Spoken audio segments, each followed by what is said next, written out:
하나님의 말씀 창세기 37장 1절부터 보시겠습니다. 야곱이 가나안 땅 곧 그의 아버지가 거류하던 땅에 거주하였으니 야곱의 족보는 이러하니라.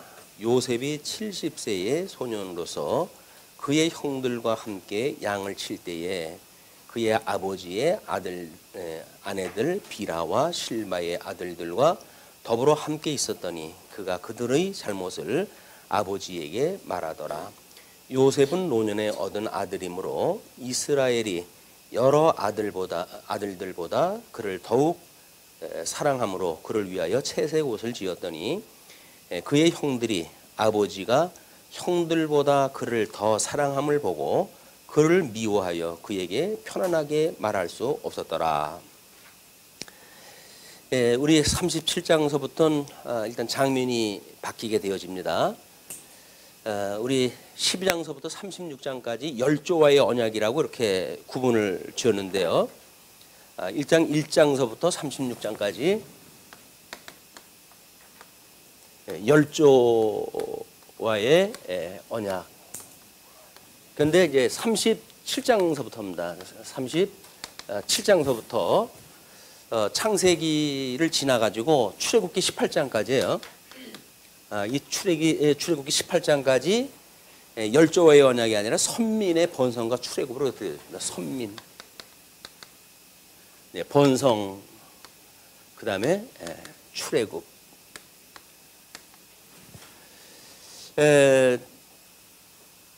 일단 그 36장까지 열조와의 언약이라고 우리가 이렇게 이야기를 했는데 37장서부터는 열조로 번성되어진 12아들을 중심으로 해가지고 선민을 만들고 그 선민으로 번성되어져 가는 이런 그 과정을 통해서 그 장면이 지금 바뀌게 되어지는 겁니다. 그런데 야곱이 가나안 땅 곧 그의 아버지가 거류하던 땅에 거주하였으니 그 이야기는 지금 야곱이라고 하는데 지금 36장 끝에 가가지고 야곱과 에서의 그런 그 두 민족을 소개한 뒤에 지금 야곱에 대한 이야기로 이제 장면이 바뀌면서 가나안 땅 곧 그의 아버지가 거류하던 땅에 거주하였으니 야곱의 족보는 이러하니라. 족보로 번역되어진 그 이야기를 우리가 지난번에 개역성경에서는 약전이 이러하니라라고 이렇게 설명이 되어 있어요. 약전, 생략되어진, 약술되어진 정기, 뭐 이런 그 약전이라고 하는 것이 그런 그 뜻인데, 근데 족보라고 이야기가 나오기에는 사실 그렇습니다. 그래서 이거를 약전 또는 역사 이런 그 내용으로 이해가 해야 될 것 같아요. 야곱의 역사, 이 선민을 하나님께서 야곱에게 12아들을 주었기 때문에 그 12아들을 통한 선민의 역사가 이제 시작이 되어진다는 거예요. 근데 이거를 야곱의 이 약전으로 이해가 되어지니까 이 선민, 결국은 야곱을 머리로 한 12이 아들들의 역사들이거든요. 그러니까 야곱이라고 하는 인물은 이미 12아들들의 대표가 되어지는 겁니다. 대표. 이 대표라고 하는 거는 이제 뭐 우리 예수님이 선민들의 대표져 가지고 오시게 되어지는 예수 그리스도, 이 12지파는 주님의 몸된 교회, 이렇게 이제 볼 수가 있는 거죠. 그러니까 주님의 몸된 교회의 머리 되신 것이 예수 그리스도인 것을 모형적으로 보여주는 사건이 이 야곱이라고 하는 인물을 통해 가지고 그 야곱이 낳은 12아들로 만들어지는 이제 이 이스라엘 국가예요. 선민. 언약 자손이라고 이제 우리가 이렇게 이야기를 하는데, 이걸 언약 자손, 언약 받았던 이 자손들이 어떻게 애굽에서 종노릇 하고 있다가 종노릇 하는 가운데 번성을 하고, 그리고 그 숫자가 차고 하나님의 때가 이루어짐에 이제 그들을 출애굽을 시키는 역사가 만들어지는 것이 18장까지, 출애굽기 18장까지 내용이에요. 과거에 우리가 보던 그 구도하고 이제 다릅니다. 왜냐하면 우리는 그의 의와 나라라고 하는 양대 언약으로 중심으로 보았기 때문에 3대 언약으로 보았던 것처럼 이걸 보지를 않기 때문에 그런 그 구조가 좀 틀려요. 그런 그 맥락에서 우리가 37장이라고 한다면 이게 출애굽까지 연결이 되어지고 출애굽기 19장 넘어가게 되면 이제 율법을 받는 걸로 시작이 되어지니까 이 선민의 어떤 번성이라고 하는 그런 개념이 아니라 출애굽되어진 백성들에게 어떤 의를 실현하는 그런 그 문제가 이제 되어지겠죠. 신에서 율법을 선포하고 하나님의 선민으로서 어떻게 살아가게 되어지는지에 대한 의의가 설명되어지고 여기서는 그의 나라로서의 선민이 어떻게 번성되어지는가의 문제를 언급되어진다. 이제 그런 큰 그림을 가지고 본문을 갖다 이해를 갖다 해 가셔야 지금 그 2장에서 2절에 소개되어지는 야곱의 족보는 이러하니라라고 하는 그 문맥을 우리가 이런 각도에서 이제 볼 수가 있게 되어지는 겁니다. 그러면 야곱의 역사니까 이 야곱의 역사는 결국 예수 그리스도가 머리 대신 주님의 몸된 교회의 역사와 이게 동일한 그런 모형적인 사건이란 말이에요. 여기서 우리는 이제 예수님을 만나게 되어지고 예수 그리스도가 어떻게 하나님의 택한 백성들을 12사도를 중심으로 해서 교회를 세우시고 또 견인해 가시는지 이런 그 하나님의 나라에 대한 걸 우리가 이제 확인하게 되어지는 겁니다. 자, 그러면 그 야곱의 족보는 이러한데 요셉이 17세의 소년으로서 그의 형들과 함께 양을 칠 때에 그의 아버지의 아내들 빌하와 실바의 아들들과 더불어 함께 있었더니 그가 그들의 잘못을 아버지에게 말하더라. 아버지에게 이제 어떤 총애를 받고 있는 요셉이라고 하는 인물이 이제 등장을 하는 거예요. 그런데 어떻게 보게 되면 37장서부터 이야기는 요셉을 중심으로 해가지고 모든 이야기가 마치 되어져 가는 것 같아요. 근데 왜 성경은 굳이 야곱의 역사로 이야기를 했을까? 요셉이 이제 뭐 어떻게 꿈을 꿨고 어떻게 이제 일을 갖다 이루어가고 하는 요셉의 그 일들이 소개가 되어지는데 성경은 굳이 야곱의 역사가 이러하니라라고 소개가 되어졌다는 이야기는 여기서 요셉이라고 하는 인물 중심으로 이게 설명하는 것이 아니라 야곱의 역사를 지금 소개하고 있는 거다. 이제 그런 맥락으로 요셉도 야곱의 아들의 한 사람으로서 요셉을 이해했다 해야지. 이 요셉이 마치 열조를 잇는 어떤 그런 대처럼 뭐 아브라함, 이삭, 야곱, 요셉 이렇게 물러가는 것처럼 이해가 해가지고는 안 된다. 많은 역사가 지금 이제 37장서부터 요셉의 일들로 가득 차 있지만 뭐 유다의 어떤 그 불순종 사건이나 또는 이제 야곱의 나중에 이제 그 창세기 50장 가면 축복 사건 뭐 이런 것들이 있게 되어지잖아요. 그러면 그건 요셉의 사건이 아닌 걸로 이제 군데군데 있어요. 그런 걸 가지고 어떤 사람들은 맞다. 이게 야곱의 역사라고 했던 것은 요셉의 이야기가 아니라 야곱의 역사이기 때문에 야곱의 아들이었던 유다의 범죄 사건도 있었고 그리고 나중에 그 야곱의 축복 사건도 있었던 것이다. 그러므로 아무리 지면을 많이 차지했던 요셉의 일이라고 하더라도 이 사람이 주인공이어서 주인공의 어떤 그런 자리에서 요셉의 이야기를 한 것이 아니다. 이렇게 이야기를 해요. 근데 아마 뭐 어떻게 뭐 그렇게 설명을 하면 그럴 수도 있겠다 싶은 생각은 있겠죠. 그러나 홍길동 전에 홍길동이 없으면 그 재미가 없어요. 야곱의 역사인데 전부 요셉의 이야기만 나오다가 그다음 몇 장 뭐 한 두어 장 뭐 이 어떤 야곱의 역사가 있다고 해야죠. 야곱의 역사다 설명을 하기에는 상당히 좀 뭔가 빈궁해요. 그렇기 때문에 구도적으로 이걸 보질 않으면 야곱의 역사라고 하는 것이 눈에 확 들어오질 않습니다. 그럼 이제 이런 구도로 놓고 보게 되면 열조라고 하는 하나님의 그런 그 언약과 열조의 언약이 이제 생육 번성하는 일인데 그래서 야곱에 이르러가지고 12아들을 주어가지고 이미 기초가 다 되어진 거예요. 그래서 우리 예수님이 와가지고 사도들 12명을 세웠던 이거를 주님의 몸된 교회의 기초로 보아지는 겁니다. 우리 복음서를 복음서가 이제 그 기초가 되어지고 그리고 사도행전 이후 서신서에 대한 것들을 이 기초 위에 세워진 교회를 우리가 이해를 하는 거거든요.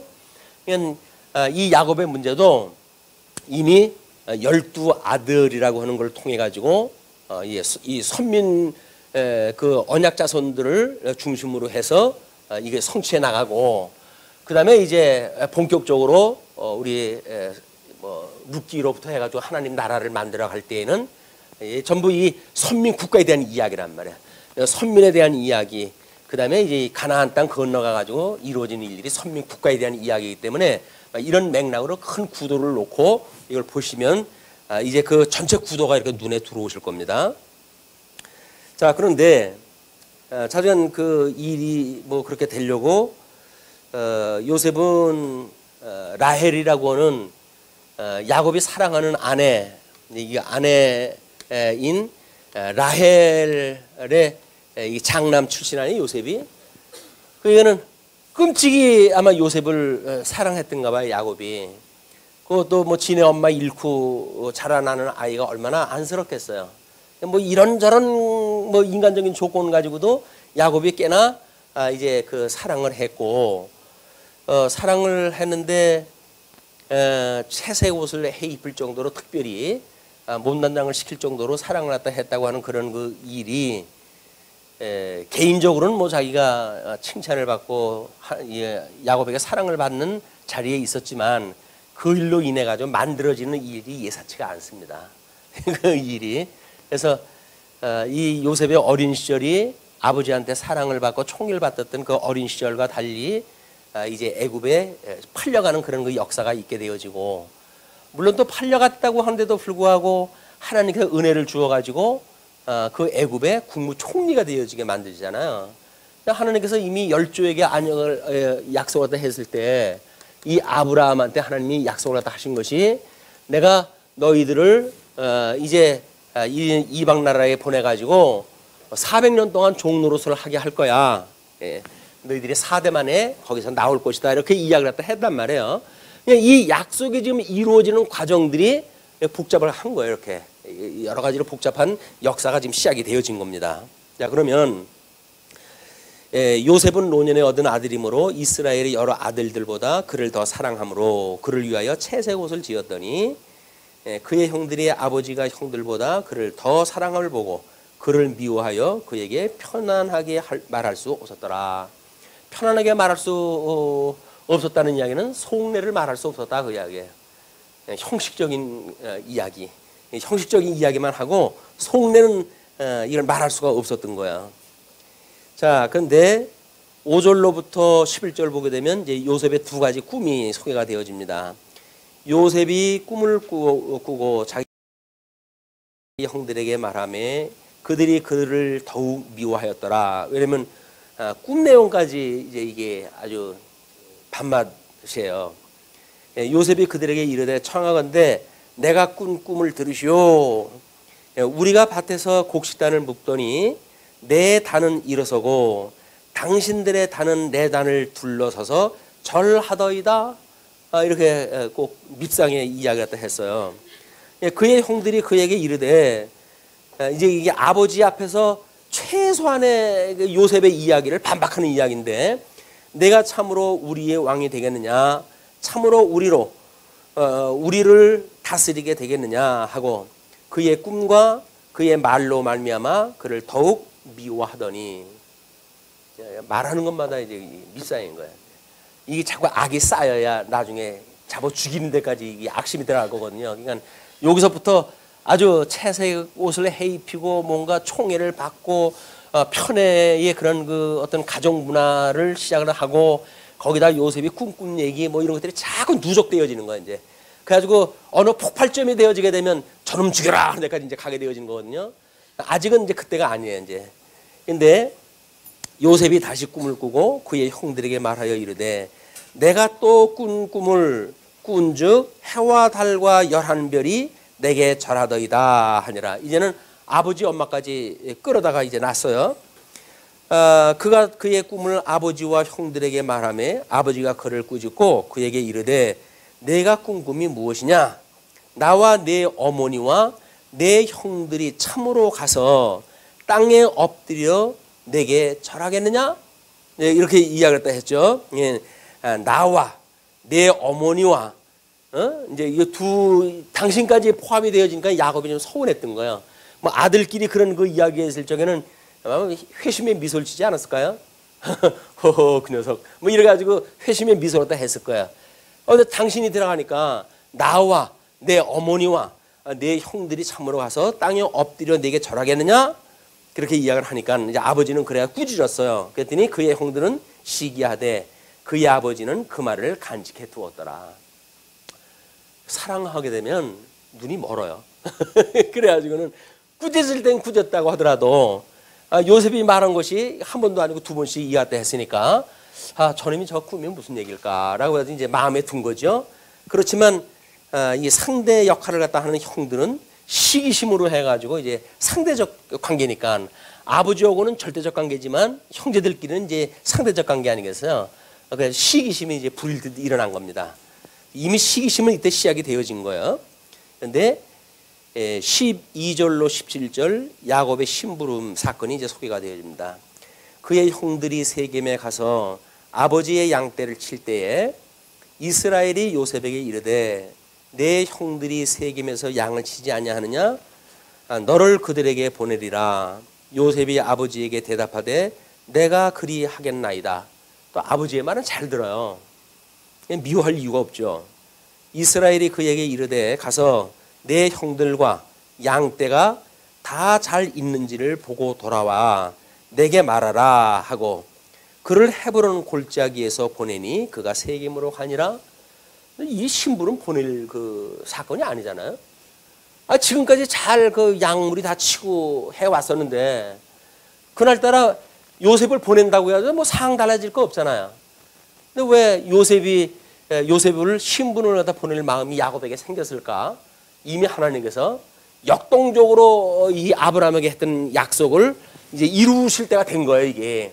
그렇기 때문에 야곱에게 신부름 보낼 생각을 주고 요셉은 형들한테 충분히 시기심으로 해가지고 적대감을 얻을 만큼 이제 조건이 무르익었고 그리고 이제 신부름을 가게 되어지는 거야. 그럼 뭐 이건 열의 열, 이건 뭐 사건이 날 수밖에 없잖아요. 우리가 뭐 나비 효과를 뭐 이야기를 했다 하고 이제 이야기를 하면서 그 비행기에 수많은 부속품들이 있지 않습니까? 근데 사고가 나려고 한다면 사고가 날 만한 조건이 수많은 부속품 중에서 뭔가 문제를 일으켜야 그 사건으로 연결이 되어질 거 아니겠어요? 오늘날 우리들이 어떤 그 일이 만들어진다고 하는 것은 많은 조건들이 이미 다 아주 충분 조건이 되어졌기 때문에 일이 만들어지는 거거든요. 근데 우리 이 단순한 사고를 가지고 있는 사람은 그 사건을 딱 보고 이건 이것 때문이야 라고 말하는 사람들이 있어요. 근데 사실은 그것 때문은 한 가지 문제가 아닙니다. 그 일을 이루기 위해서는 만사가 구비가 돼야 돼요. 만사가 구비가 돼야 돼요. 선민국가를 이룰 적에도 우리 주님께서 만사를 구비하셨다고 그러지 않았어요. 사무엘서에서 그 만사를 구비하셨다 하나님께서. 그러니까 만사를 구비했다는 그 이야기는 나라를 이룰 때만이 아니라 개인 역사, 가정의 역사도 만사가 다 구비가 돼야 돼요. 근데 우리가 그 중에 한 가지만이라도 이렇게 잘 우리가 이렇게 들여다보게 되면 하나님께서 어떻게 해가셨다는 게 짐작이 되죠. 그래서 참 뭐 하나님께서 이미 그렇게 길을 정하셨다고 한다면 뭐 어쩌겠습니까? 그러나 우리가 하나님 앞에 그 일을 놓고 기도할 그 일들이 만들어지기도 하는 건데, 근데 우리는 지금 이 야곱이 만사가 구비되어진 그런 그 조건도 모르고 심부름 보내는 그런 그 이유가 너무 단순한 거 아닙니까? 거기서 보고하라는 거예요. 왜? 그동안 너 고자질 잘했으니까 가서 나한테 잘하고 있는지 어떻게 하는지 고자질을 하라는 이야기거든요. 첩자로 보낸 겁니다. 첩자로. 마땅히 죽어서 마땅한 거예요. 이제 형들의 입장에서 보기에는. 근데 거기에 이제 세겜으로 떠나게 되어졌는데 15절에 어떤 사람이 그를 만난즉 그가 들에서 방황하는지라 그 사람이 그에게 물어 이르되 내가 무엇을 찾느냐? 그가 이르되 내가 내 형들을 찾아오니 있다고 한데 가가지고 지금 형들을 찾는데 없어요. 그래서 이제 이리저리 찾고 있는데 어떤 사람이 묻는 겁니다. 그러니까 내 형들을 찾아오니 청하건대 그들이 양치는 곳을 내게 가르쳐 주소서. 1차 형들이 양치는 장소를 못 찾았어요. 거기서 만사가 구비 안 됐다고 한다면 요셉으로 하여금 아버지한테 다시 갈 거예요. 아버지 갔더니 거기 없대요 라고 해가지고 거기 되면 그랬냐?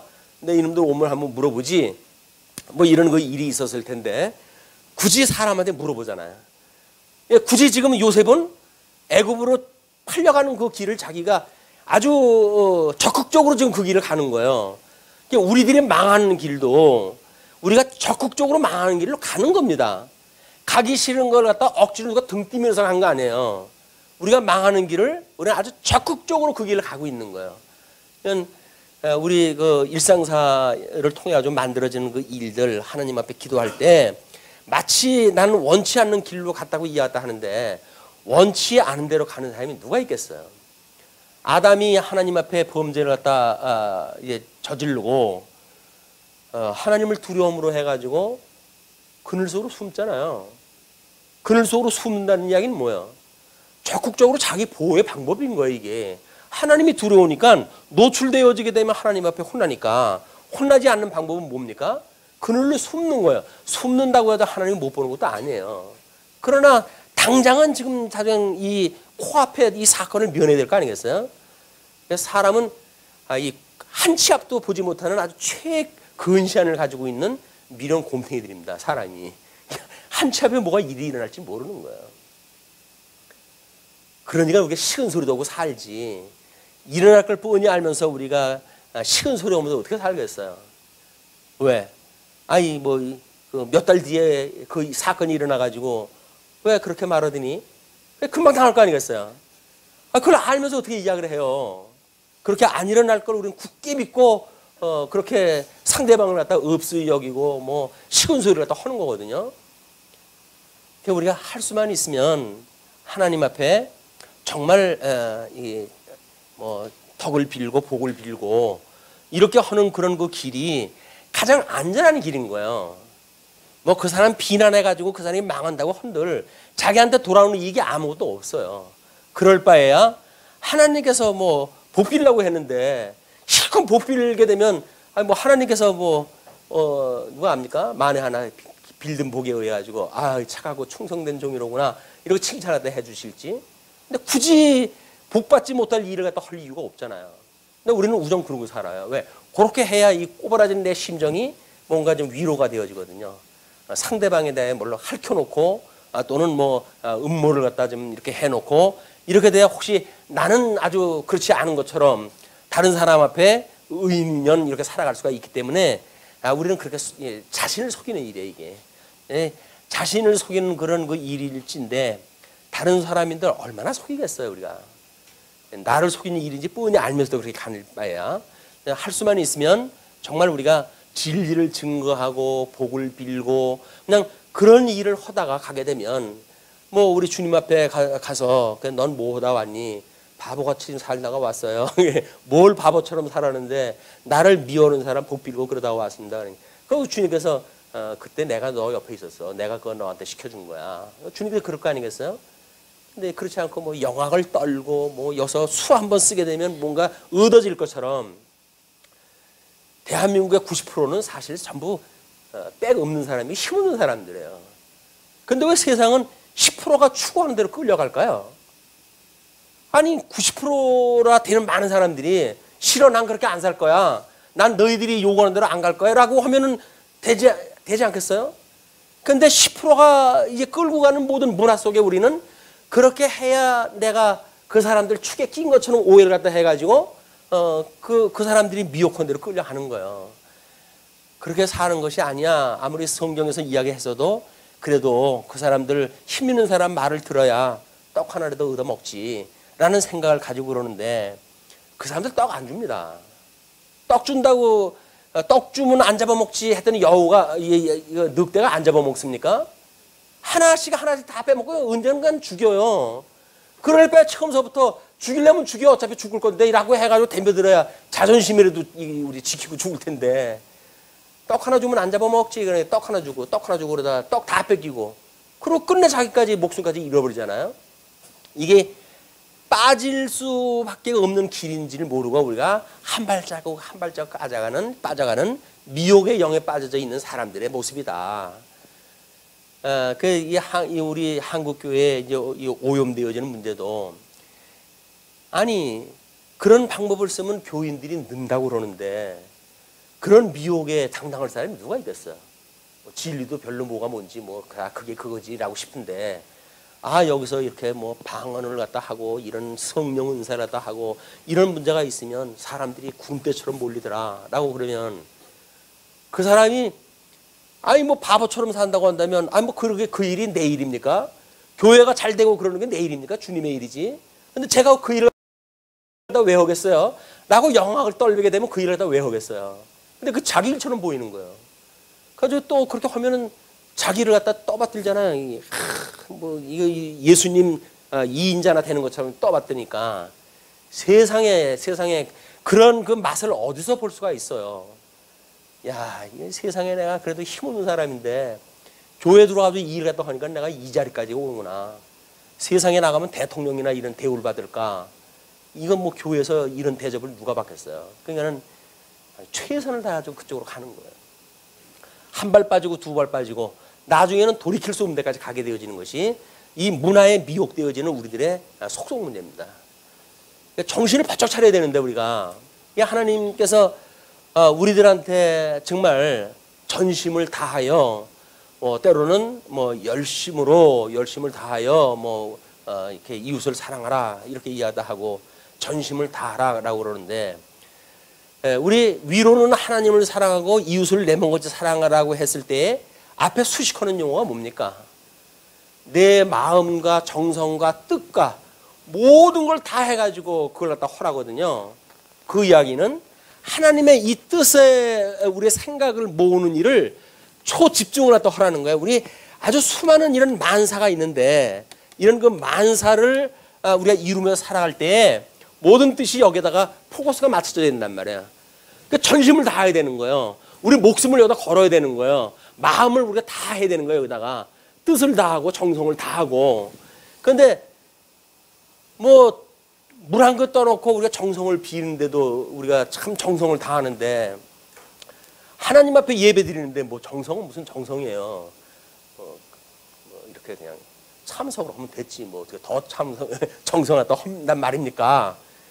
그래가지고 하니까 온전히 생각이 말씀으로 모이지를 않고 이쪽 만사 이야기 중에 이 갯돈 내일까지 내야 되는데 뭐 갯돈 생각 무슨 생각 해가지고 우리 생각이 만사에 머물러 있는 거예요. 여기로 집중이 안 되고 이 예배는 하나님께서 야 그럴 바에 여기 와가지고 예배 드린다고 너 괜히 그러고 있냐.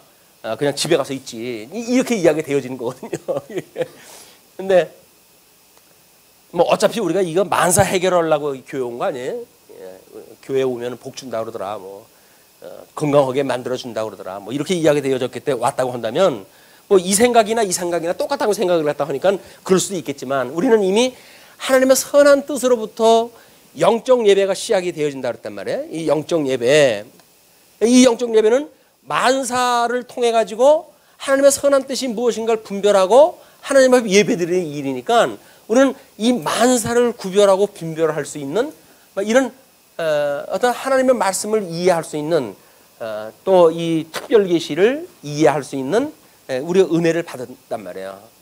우리 삶을 통해 가지고 끊임없이 하나님의 선한 뜻 분별하는 일은 예배를 드릴 때뿐만 아니라 그래서 이 예배의 시간이 이렇게 지정되어져 있는 시간에 어떤 속해져 있는 것만이 아닌다 이게. 우리는 24시간 전체가 영적 예배의 시간이니까 그 중에 이제 이렇게 예배 우리가 어떤 오후 시간을 정해놓고 예배를 드린다는 이야기는 예배의 시간이라고 하는 걸 통해 가지고 이 뜻을 지금 구별하다 하는 거란 말이에요. 그 이때에 이 예배 시간에 이 하나님의 선한 뜻을 우리가 충실하게 공부를 갖다 해놔야 이제 또 우리 세상에 나와가지고 이 어떤 만사를 이렇게 운영을 하면서 살아갈 때에도 이 선한 뜻의 원리에 의해 가지고 해석되어지고 이렇게 살아가게 되어지니까 고민이 없잖아요. 여기서 만들어질 때 내 생각하고 다르다고 해도 고민이 일어날 게 없는 거예요. 왜? 여기서 우리들이 성경을 통해 공부를 한 걸 보니까 만사를 하나님께 계획을 갖다 하시고 하나님께서 만사를 직접 주권적으로 섭리를 갖다 해 가시는구나. 이 중에 특별히 우리는 은혜를 따라서 하나님의 의에 참여한 자가 되어져 가지고 우리를 복 있는 자로 하나님께서 우리를 갖다 쓰시는구나. 이게 믿어진다고 한다면 이 만사를 해석함에 있어 가지고 오해할 게 없잖아요. 내 생각대로 안 된다고 해가지고 우리가 화날 것도 없어요. 왜? 이미 하나님의 뜻대로 이루어진다는 걸 아니까. 그러면 하나님께서 나한테 어떤 복이 있는 자를 깨닫게 하시기 위해서 이 자리에 두셨을까? 라고 하는 걸 우리 해석하는 자리가 만나게 되어진단 말이에요. 그럼 우리는 여기서 예수 그리스도를 만날 것이고 그 복 있는 예수 그리스도와 함께 영생을 누리는 자인 걸 우리는 우리 24시간 전 일상을 통해 아주 깨닫게 되어지는 이런 자리에 우리가 있게 되어진다. 아마 우리들이 가지고 있는 이걸 이제 실천신학이라고 얘기합니다. 실천신학. 우리가 뭐 교회 생활을 포함해 가지고 어떻게 목회를 갖다 할 것인가, 뭐 어떻게 교회 생활을 갖다 할 것인가, 또는 어떻게 신앙 생활을 할 것인가, 뭐 이런 모든 것들이 포함되어져 있는 이 실천신학 부분이 여기에 해당되어진 거예요. 우리 성경을 공부하면서 이미 주경신학, 역사신학, 교의신학을 통해 가지고 이런 이론적인 신학에 대하여 이걸 충분히 여기서 배우고, 그리고 이 이제 실천신학에 대하여 우리가 익히고, 그래서 이걸 배운 공부, 익힌 공부 해가지고 공부라고 그럽니다. 공부. 성경 공부라고 그러지만 이 공부는 우리 전 인생에 대한 공부인 거예요. 그렇죠? 이걸 우리가 이제 37정이라고는 그런 개념을 공부하고 있지만 어차피 우리의 뜻이 뭐냐, 도대체 하나님이 무슨 뜻을 이루어 가시기 위해서 이렇게 만사를 구비를 갖다 했냐. 요셉은 시기심을 불러일으키기에 충분한 것을 갖다 해가시고, 아버지는 또 뭐 택도 없이 신분을 보내가지고 잡혀갈 수밖에 없는 그런 여건을 만들고, 요셉은 굳이 형들을 갖다 못 찾았는데도 불구하고 또 수소문 갖다 해가지고 그 길을 갖다 일본 우정 가는 거 아니에요. 지금 난 죽으러 간다. 죽으러 간다. 하나님께서 그렇게 정해진 뜻을 갖다 알아야 이제 그게 가능해지는 일이니까. 근데 그가 이르되 내가 내 형들을 그 사람이 이르되 그들이 여기서 떠나느니라. 내가 그들의 말을 들으니 도단으로 가자 하더라 하니라. 요셉이 그의 형들의 뒤를 따라 가서 도단에서 그들을 만나니라.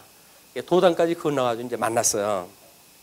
아버지 입장에서 보게 되면 아주 충실하게 심부름을 갖다 한 것이고, 개인적으로 입장으로 보게 되면 몰랐던 길을 뭐 찾아가지고 이제 그 길을 갖다 갔던 것이고, 형들의 입장에서 보게 되면 이건 찬스다라고 했던 그런 그 여건이 만들어진 겁니다. 또 새로운 여건이 이제 숙주. 자, 이렇게 되어지는데 그 18절에서부터 24절까지 구덩이에 던져진 요셉이 이제 소개가 되어집니다. 요셉이 그들에게 가까이 오기 전에 그들이 요셉을 멀리서 보고 죽이기를 꾀하여. 얼마나 이 시기심이 극에 올랐으면 죽이고 싶었을까요? 근데 뭐 이 형들이 나빠가지고 그런 건 아니잖아요. 우리도 가끔 그런 생각 하지 않습니까? 그냥 소리 안 나는 총만 있으면 그냥 죽이고 싶은 마음이 있는 거예요. 날 괴롭히게 되면 그냥 소리 안 나는 총만 있으면 저걸 쏴 죽이고 싶다고. 이게 형들의 이야기가 아니라 우리 생각도 똑같은 겁니다. 이게. 그러니 예수님 오셨을 때 예수님이 그 자기네들이 나름대로 종교 지도자라고 이제 그 뭐 유대 뭐 이 공회를 중심으로 해가지고 종교 지도자들이 있었는데, 예수님이 와가지고 인기몰이를 갖다 했을 때 이 사람들이 오죽 미웠겠어요. 아니 저거 뭐 배우지도 못한 저 인간이 뭔데 와가지고 우리 자리 다 뺏어가고 그러냐. 우리 영광과 우리 이 놀라운 막 우리들의 모든 그 자랑거리를 이거 뭐 목수아들이 와가지고 뺏어간다는, 참담한 거예요. 또 능력 있는 자, 뭐 로마 제국의 황제가 그렇게 한다면 모를까. 목수의 아들이 와가지고 뭐 하나님의 아들이라고 설쳐대니까 이 유대 종교 지도자들이 죽이고 싶었던 거예요. 이거들의 시기심이 결국은 십자가에 못 박아 죽게 만드는 겁니다. 여기서는 형제들이 요셉을 십자가에 못 박아 죽이고 싶은 마음이 생긴 거예요. 이제 우리들이 살아가는 우리들도 일상 속에서 우리는 이렇게 이제 죽이고 싶은 사람들이 만나게 되어질 거예요. 죽이고 싶을 때 우리가 하나님의 선한 뜻이 무엇인가를 분별하는 기회가 되어져야, 죽이고 싶었던 마음이 얼마나 괴롭겠어요. 우리가 사람을 시기하고 미워하고 질투하는 마음이 있다고 한다면 부글부글 끓잖아요. 우리들의 이 심장이 끌어대킨다고 하는 그 이야기는 이미 용암이 끓는 겁니다. 용암이. 그럼 우리 삭신이 다 녹아요. 그걸로. 그러니까 하나님 앞에 심령의 평강을 누리는 일은 이거 죽이고 싶은 일이 있었을 때 저 사람한테 오히려 죽는 게 복이지라는 생각을 가지시고 나를 차라리 죽여다오. 이렇게 이야기하시는 게 낫지. 죽이려고 하는 그런 그 생각일랑 포기하는 게 낫다. 그냥 죽여달라고 그래. 죽여달라고. 아주 그럴 바에나 죽여라. 머리들이.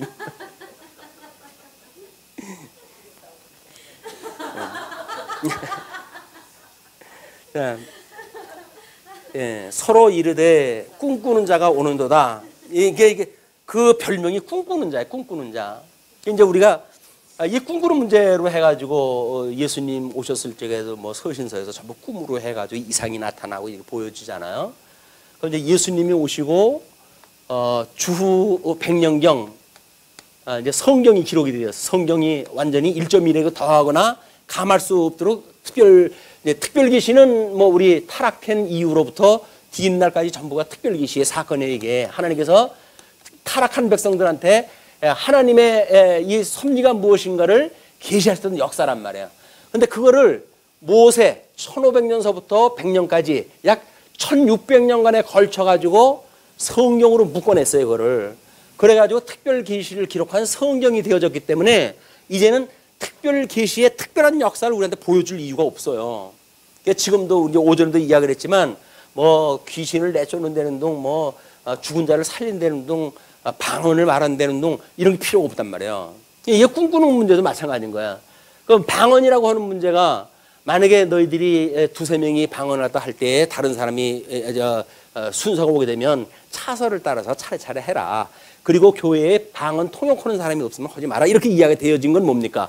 그 사람들이 방언을 말했을 때 그걸 들어야 될 사람들이 들어야 되고 그 듣는 사람들이 성경에서 이렇게 말씀하셨던 구약 성경에서 말씀하셨던 예수 그리스도네 라고 하는 걸 깨닫게 하시기 위한 이 지금 방언이란 말이에요. 그때 예언을 갖다 했어요. 그 예언했던 게 뭐 예언을 갖다 한 거예요, 결국은. 이분이 예수 그리스도라고 하는 사실 예언을 갖다 한 거예요. 구약 성경이 이렇게 이야기를 했어. 근데 이분이 구약 성경에 보게 되면 어떻게 된다고 그랬어. 그래서 그거를 이제 그 성경에 구약되어진 대로 예수님이 이야기하기도 하고 선지자들이 저분이 저렇게 하시는 구약의 성경을 이루기 위해서 그런 거야 라고 해가지고 결국은 성경에 기록되어진 그때까지가 모든 특별 계시를 기록한 걸로 마감이 되어지는 거야. 그 다음에는 그냥 일반 계시적인 역사 속에 사는 겁니다. 예수님이 말씀하셨던 것처럼 너희들이 일기를 그런 분별할 수 있으면서 시대를 분별할 수 없냐 이렇게 이야기했듯이 이 시대를 살아가는 우리들한테는 성경을 통해 가지고 특별 계시의 의미를 깨달은 우리들이 일반 계시를 해석을 하면서 살아가는 세상이란 말이에요. 그러니까 일반 계시를 그냥 우리는 이 해석을 하고 살아가는 거니까 꿈꾸는 것도 그냥 일반 계시적인 의미로 그냥 보는 거예요. 우리가 우리 뭐 이웃 사람들이 꿈꿨을 때 이런 건 이런 뜻이 있다고 그러더라. 이런 의미를 가지고 그냥 여기서 해야지.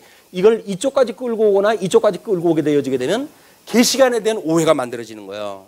방언이나 예언이나 이런 일시적인 은사를 주었던 것처럼 꿈에 대한 그런 그 계시 문제도 마찬가지다. 그러니까 이런 문제는 모든 계시관은 종결이 돼야 돼요. 우리 계시관은 이걸로 정리가 돼버리는 거예요. 그다음에 이제 우리도 뭐 예수를 믿어도 꿈을 꾸잖아요. 그러니까 예수를 믿으면서 꿈꾸는다는 건 뭐예요?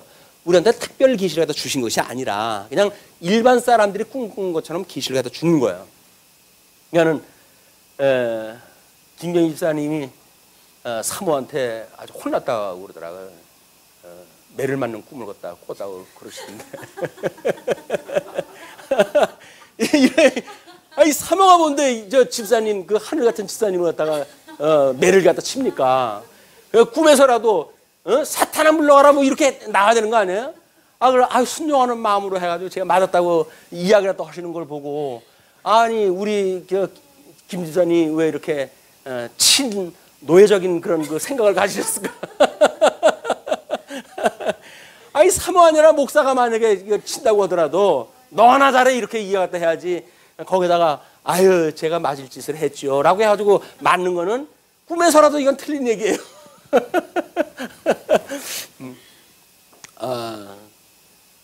이 꿈에 대한 의미는 아시겠죠? 우리 계시라고 맥락으로 해서 그렇게 보시면 된다. 뭐 사모한테 구종을 들었다고 해가지고 내가 뭐 잘못한 게 있었나? 라고 생각을 하는 거는 우리 좀 다른 교회에서 권사님이 다치셔가지고 내가 뭘 잘못했는가 봐. 그래서 다쳤어. 라고 신앙 고백하는 거 똑같은 거니까. 우리가 이 특별계시를 이렇게 충분히 공부를 갖다 했는데도 불구하고 내가 뭐가 맞을 짓을 했으니까 맞았지. 이렇게 보시면 아니 되옵니다. 아니 되옵니다.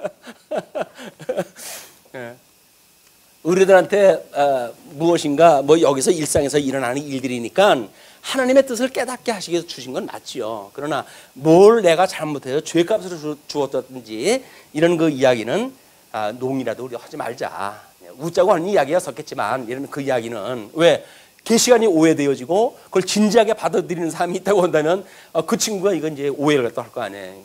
아니 민정이가 그 얘기를 들어서 봐요. 그러면 오 그렇구나 이렇게 생각이 들 거 아니겠어? 왜 가만히는 나를 가지고 그래?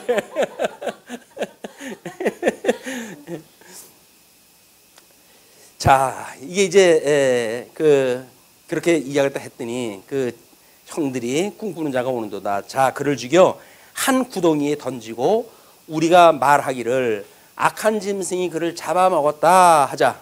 그의 꿈이 어떻게 되는지를 우리가 볼 것이니라 하는지라. 이제 꿈꾼 걸 이야기했다 했더니 그래? 내가 너한테 저런다고? 그럼 내가 너를 죽이면 어떡할 건데? 이렇게 되어진 거야. 그런데 하나님께서는 지금 계시로의 꿈을 주신 거 아니에요? 이미 이제 그 요셉으로 하여금 애굽의 총리가 되어지고 언약 자손들을 다 거기다 번성하게 하기 위한 정치적 배경을 만들어 가시는 일이기 때문에 요셉은 죽을 수가 없어요. 죽을래야 죽을 수가 없어요. 그런데 이 형들은 봤을 적에 죽일 수 있는 거 아니에요 지금. 아까 하나 못 죽입니까? 쥐두새도 모르게 죽일 거예요 지금 이제. 그래서 이제 옷에다가 피 묻혀가지고 아버지한테 이제 이야기를 하면 아이고 내가 괜히 신부를 보냈구나 해가지고 신부는 보낸 거나 한탄을 하다 하지 이 형제들이 잡아주겠다고 하는 건 생각도 못합니다 이게. 이런 일들이 우리 일상생활에 늘 있는 거예요.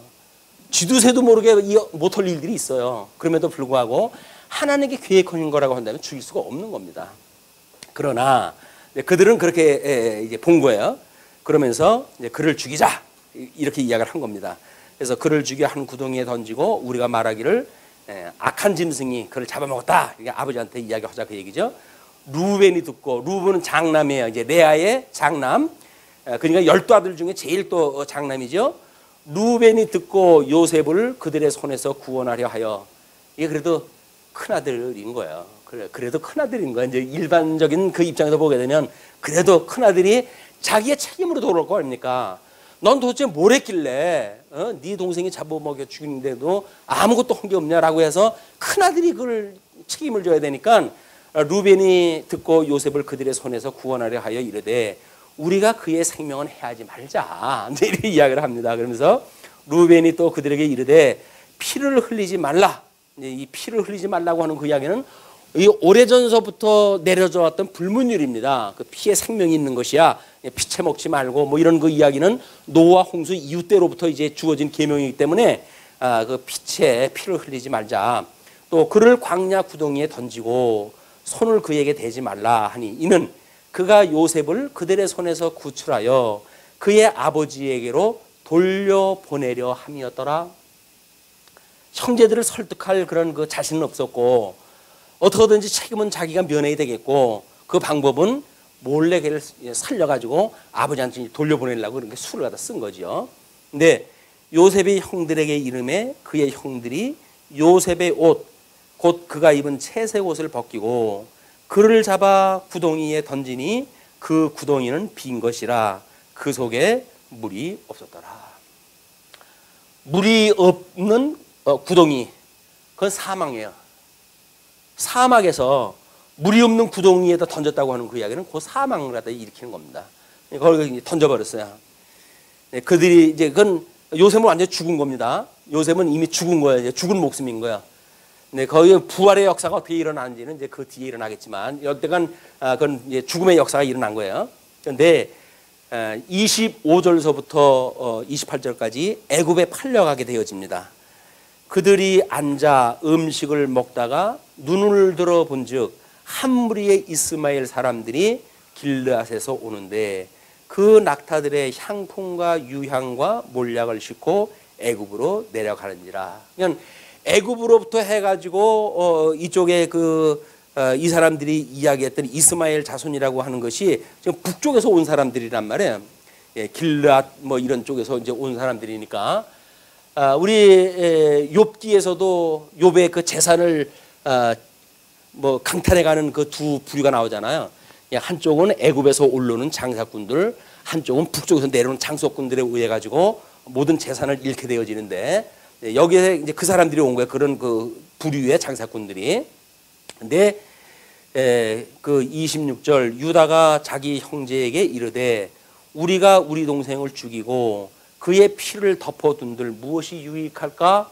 합리적인 문제 제기를 다 합니다. 유다가 합리적인 문제 제기를 다 하는 거예요. 그러면서 자 그를 이스마엘 사람들에게 팔고 그에게 우리 손을 대지 말자. 그는 우리의 동생이요 우리의 혈육이니라 하며 그의 형제들이 청정하였더라.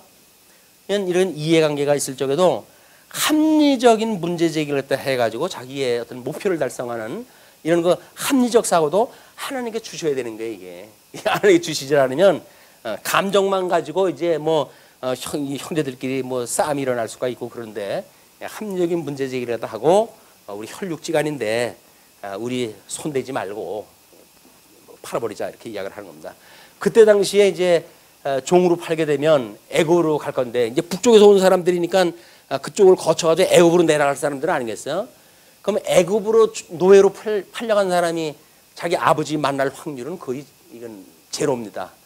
이들이 봤을 때 이건 발견될 수 없는 사건, 영원히 미제로 덮어줄 수 있는 사건 그렇다고 한다면 그렇게 하자. 이거 동의가 되어진 거죠. 그때에 미디안 사람 상인들이 지나가고 있는지라 형들이 요셉을 구덩이에서 끌어올리고 은 20에 그를 이스마엘 사람들에게 팔매 그 상인들이 요셉을 데리고 애굽으로 갔더라. 그런데 지금 그 은 20밖에 안 돼요. 은 30은 줘야 그래도 이게 뭐 정상적인 노예 값이 되어지는데 20반이 안 받고 그들을 이제 요셉을 팔았어요. 29절로부터 야곱에 애통하는 그런 사건이 이제 소개가 되어집니다. 루벤이 돌아와 구덩이에 이르러 본즉 거기 요셉이 없는지라. 자기가 몰래 와가지고 살려주려고 형제들 떠난 뒤에 와서 봤더니 어머나 요셉이 없는 거예요. 아이고 이건 완전히 잡혀 먹었구나. 네, 이렇게 된 거죠. 거기 요셉이 없는지 옷을 찢고 아우드게로 되돌아와서 이르되 아이가 없도다. 나는 어디로 갈까? 결국은 누구 걱정하는 거예요? 동생 걱정하는 거예요? 나 걱정하는 거예요. 나 걱정. 인간 다 그러고 사는 겁니다. 뭐 대의를 가지고 뭐 어쩌고 저쩌고 해도 여전히 나를 위해서 그런 거예요. 그래서 우리가 뭐 착한 사람 그 뭐 이런 그 컴플렉스라든지 이런 그 문제들도 끊임없이 집에서 얘는 착한 애야 착한 애야. 자기가 착한 애로 이제 센 애가 됐잖아요. 그러면 자기 유익을 위해 다른 일을 못 해요. 왜? 나는 착한 애인데 그렇게 하면 우리 엄마가 나를 착한 애가 아니라고 그럴 텐데 그게 염려스러워 가지고 그 일을 못 하는 거예요. 그러니까 착한 애를 강조하면 안 됩니다. 하나님의 착한 뜻이 무엇인지 선한 뜻이 무엇인지를 가르쳐 줘야지 엄마가 가지고 있는 착한 생각을 자꾸 넌 착한 애야 착한 애야 이렇게 이야기하다 하면 엄마 말을 잘 들어서 나는 착한 애인데 엄마 말을 안 들으면 난 나쁜 애지 라는 생각 때문에 엄마가 오판하는 문제도 줄레줄레 따라갈 수밖에 없게 되어지는 거예요. 그럼 그 자녀를 엄마의 이걸 어떤 하수인으로 만들어가는 일이지 하나님의 종을 만들어가는 일이 아니다. 끊임없이 우리 아이들 교육 때도 여전히 하나님의 선한 뜻이 무엇인가를 교육하는 것에 우리가 이게 포커스가 맞춰져야 되는 거다. 이거 뭐 육아 문제 아니겠어요? 육아 문제. 그 육아 문제가 뭐예요? 하나님의 뜻을 가르쳐주는 일, 그 일이 되어질 거예요. 이 아이를 갖다 키우면서. 근데 우리는 어떻게든지 내 아이, 세상에서 출세하는 아이, 성공한 아이, 이 아이를 만들겠다는 생각을 가지고 우리가 여기서 만사를 만약에 꾸려간다고 한다면 우리는 하나님의 선한 뜻하고는 상관없는 일을 갖다 하는 거예요. 만약에 우리가 예수를 믿음으로 해서 구원을 받았어요. 예수님을 믿음으로 해서 구원을 받았는데 그걸 구원받은 것이 너무나 감격스러운 일이에요. 그럼 우리 자녀들이 육적으로 성공하는 게 좋습니까? 영적으로 해가지고 정말 하나님 잘 믿는 사람이 좋습니까? 그래도 우리는 육적으로 그래도 잘 돼야죠. 내 새끼인데. 여기에 우리가 중심이 있지. 하나님을 잘 믿는 하나님의 자녀로서의 교육 상당히 멀리 있어요. 여기. 그것이 우리가 지금 이 하나님의 뜻을 성심성의껏 우리가 이걸 추구하고 있는 게 아니다. 적당히 세상의 그런 것들을 섞어가지고 그 논리를 따라가되 어떻게 변명거리로 해가지고 우리가 뭐 교회도 나오고 신앙생활을 하는 종교 생활을 하는지 모르겠지만 정말 하나님의 선한 뜻이 이거고 그 자녀들도 하나님의 자녀고 나도 하나님의 자녀인데 그런 객관적인 관계를 가지고 자녀를 볼 수가 있는가? 아니라는 거야. 여전히 피가 물보다 지네요. 그래가지고 내 자녀를 위해서는 내가 이러기도 하고 저러기도 하고 심지어 하나님을 팔아버리기도 하는 것이 인간들이 만들어가는 이 끈끈한 어떤 그 인간적인 사랑, 그 사랑을 성경 사랑이라고 그러는 게 아니에요. 근데 우리는 끊임없이 그게 사랑인 것처럼 이야기가 되어지니까 가난한 사람한테 우리가 어떻게 구제할 것이냐, 어떻게 도와줄 것이냐 이걸 이야기를 하는데 그건 국가에서 할 일입니다. 그건 어떤 그런 이 복지의 문제라든지 이건 국가 사업이지 교회 사업이 아닌 거예요. 교회에서 복지 사업이 있을 수가 있죠. 그거는 교회 내에 그런 그 어떤 재정적 도움이 필요한 사람들이 있을 때 교회에서 그 일을 다 하는 거지. 교회 바깥에 믿지 않은 사람들한테 뭘 같은 형제요 자매라고 해가지고 그 사람들 도와주겠어요. 그 사람들은 그냥 원수도 사랑하라는 그런 맥락에서 진리를 증거하는 그런 사랑의 대상이지 밥 먹여주는 대상이 아니다. 그래서 교회가 어떤 복지 시설처럼 오해하는 거는 문제가 있는 거예요. 그런데 지금 이제 노령화 시대가 되어지고 어떻게든지 노인들을 중심으로 해가지고 교회를 만들어 가려고 한다면 노인 복지 문제를 끌어와야 되니까 일반 노인 복지 문제를 가지고 교회에서 이야기를 하는데 그건 말도 안 되는 거예요. 노인 복지야말로 그분들을 정말 백발로 존귀 여길 그건 믿음의 선배로 보는 어떤 우리의 정신이 있어야 그것이 복지 문제지. 아니 알기를 아유 저분은 없어도 좋을 뻔했는데 라는 분이 만약에 교회에 그 백발로 있다고 한다면 그게 무슨 존경의 대상이고 그러겠어요. 그런 것은 이미 어떤 구제의 대상일 뿐이지 백발로 존귀의 염을 받는 것이 없다라고 한다면 노인 복지의 문제는 이미 시작이 잘못되어진 겁니다. 자 이렇게 한 뒤에 루벤이 이제 이렇게 한 뒤에 요셉이 그들이 요셉의 옷을 가져다가 순념소를 죽여 그 옷에 피를 적시고 그의 채색 옷을 보내어 그의 아버지에게로 가지고 와서 제비뽑기 한 거나 마찬가지야. 그 요셉의 옷을 벗겨가지고 이르기를 우리가 이것을 발견하였으니 아버지 아들의 옷인가 보소서 하매 아버지가 그것을 알아보고 이르되 내 아들의 옷이라 악한 짐승이 그를 잡아먹었도다.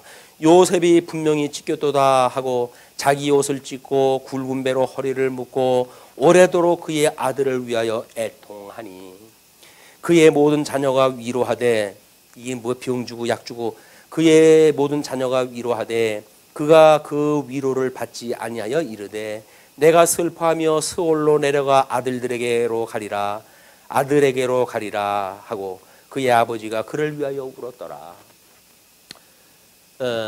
자식들 다 그렇죠. 자기한테 시기 대상이 있다고 한다면 아버지 가슴에 대못을 박는 한이 있어도 자기네 뜻을 관철하는 게 자식이에요. 근데 이걸 우리는 뭐 자식이 죽으면 가슴에 묻지요 라고 해가지고 애틋한 그런 그 관계를 이야기를 하는데 그거는 아무 사고가 없이 그냥 멀쩡한 시간에 생각을 했을 때의 문제예요. 그러나 이런 위급한 상황이 만들어지고 어떤 이해관계가 상충되어지는 사건이 만들어지고 하게 되면 결국 부모도 척결의 대상이 되어지는 거예요. 심지어 6.25 때 사상이 다르다고 하는 걸 가지고 부모의 그 가슴에 총불이 되는 것이 사상 문제 아닙니까? 그럴진데 신앙의 문제 자기네들이 추구하고 있는 신앙 문제라고 한다면 당연히 아버지 버리고 엄마 버리고 가정 버리고 신천지로 가죠. 거기가 자기의 신천지인데 새천지가 거긴데 예천지에 살고 싶겠어요? 가는 거예요 거기를. 그러니까 이단으로 사는 사람들의 그런 그 문제도 여전히 이런 아주 이기적인 그런 그 문제가 개재가 되어져 있는 아주 이건 하나님께서 피할 수 없도록 만들어 놓은 인간의 이 근본이다. 그 미디안 사람들은 그를 애굽에서 바로의 신하 친위대장 보디발에게 팔았더라. 보디발에게 팔은 사건으로 해가지고 소개가 되어지는 거 아니에요? 자, 그러면 일단 한 시대가 야곱의 역사로 해가지고 일단 애굽으로 내려가는 일이 시작이 되어지겠죠. 그럼 이제 애굽으로 내려가서 이제 이 야곱의 12아들이 애굽에 내려가가지고 애굽에서 나름대로 뭔가 여기서 번창을 갖다 해야 될 거 아니겠어요? 이 번창 조건이 무엇인지 뭐 우리는 성경을 이미 알고 있으니까 이 번창을 내면 어떻게 된다든지 그 구성을 알 수가 있잖아요. 이 번창되어진 이후로부터 4대 만에 여기서 이제 출애굽을 갖다 해야 된단 말이에요. 아브라함의 역사, 아브라함에게 언약했던 것이 이루어지려고 한다면 애굽으로 내려가야 되고 애굽에서 번창을 갖다 해야 되고 생육번성을 하고 약속을 했으니까 그리고 여기서 생육번성 되어지게 되면 4대 만에 출애굽을 갖다 해야 되는 이미 모든 역사의 라인 이건 이 만들어진 거예요. 나중에 만들어진 것이 아닙니다. 하나님의 언약이 이렇게 성취의 역사를 통해서 이루어져 가는 거예요. 그러니까 역사는 하나님의 언약으로 인해서 만들어지는 그런 그 라인이지 역사를 보고 나중에 해석하는 게 아니에요. 근데 뭐 이 성경을 우습게 여기는 사람들은 이거를 뭐 역사 이렇게 되어지는 것을 가지고 성경을 기록했다고 그러는데 아닌 거예요. 이거는 이미 모세가 이 창조로부터 출애굽 자기가 이제 부름을 받기 전에 그런 그 모든 일들을 성령의 우리 계시에 의해 가지고 기록에 남겨놓은 겁니다. 그러니까는 하나님의 특별 계시를 기록한 거지 되어진 역사를 기록한 그런 그 역사물이 아니다. 물론 뭐 히스토리를 히스 스토리라고 해가지고 그의 이야기 뭐 이렇게 이제 번역을 하다 하는데 그거는 그의 이야기라고 하는 그 이야기는 성경 계시가 끝나고 이 성경 신약성경에서 약속되어진 것이 어떻게 이루어지는지 이걸 그의 이야기라고 하는 건 우리가 이해가 되어져요. 그러나 성경 계시 역사를 그의 이야기라고 하는 건 맞지 않는 거예요. 이거는 그의 말씀이지 역사가 아닌 거예요. 그 역사, 그 말씀에 의해서 역사가 성취되어진 사건입니다. 그래서 성취되어진 역사와 또 이 말씀과 그걸 우리가 어떤 관계로 놓고 보느냐에 따라서 근본주의 또는 이 자유주의가 나뉘어지게 돼요. 우리는 그걸 두 개를 다 묶어낼 수 있는 나중에 계시관이 만들어져야 되기 때문에 이런 그 관점을 가지고 이제 38정 그 이후의 역사를 살펴봤으면 좋겠다는 생각이 듭니다. 여기까지 기도하시겠습니다.